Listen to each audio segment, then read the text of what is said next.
ഒരു ചിത്രത്തിലില്ല. സാമുവൽ ജെറോമൊക്കെ പോയി. ഇപ്പോൾ വന്നിരിക്കുന്നത് കെ എ പോളാണ്.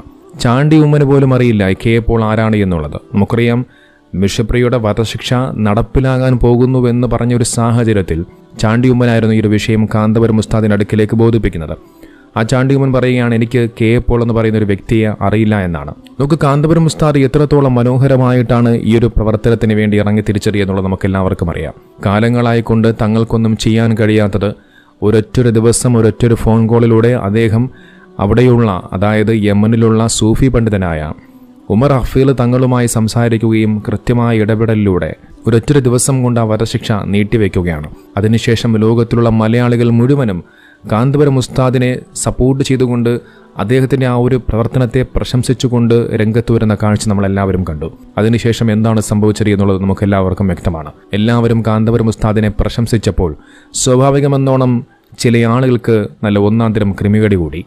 കാന്തപുരം ഉസ്താദിനെ ഇതിൽ നിന്നും എങ്ങനെയെങ്കിലും പുറത്താക്കാൻ ശ്രമിച്ചു. കാന്തപുരം ഉസ്താദിനെ കള്ളനാക്കാൻ ശ്രമിച്ചു.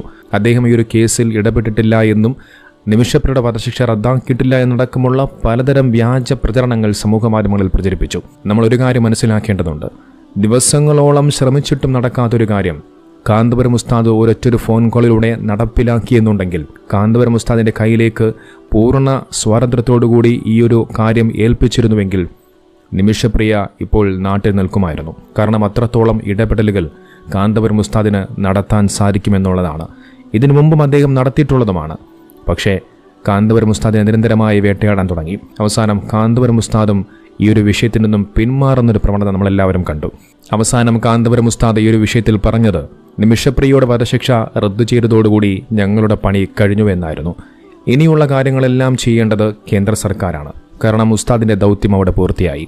നിമിഷപ്രിയയുടെ ഒരു കേസിൽ ഒരുപാട് ചീത്തവിളികളും ഒരുപാട് കളിയാക്കലുകളും ഒരുപാട് പരിഹാസങ്ങളും കാന്തപുരം ഉസ്താദിനെ നേരിടേണ്ടി വന്നു എന്നുള്ളത് നമുക്കെല്ലാവർക്കും വ്യക്തമാണ്. നമുക്ക് തന്നെ സ്വന്തം സമുദായത്തിൽപ്പെട്ടൊരു സഹോദരിയല്ല.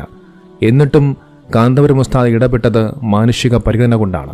ഇസ്ലാം എന്നുള്ളത് തീവ്രവാദത്തിന്റെയും വർഗീയതയുടെയും മതമല്ല എന്ന് ലോകത്തിന് പഠിപ്പിച്ച് മനസ്സിലാക്കി കൊടുക്കാൻ വേണ്ടിയാണ്.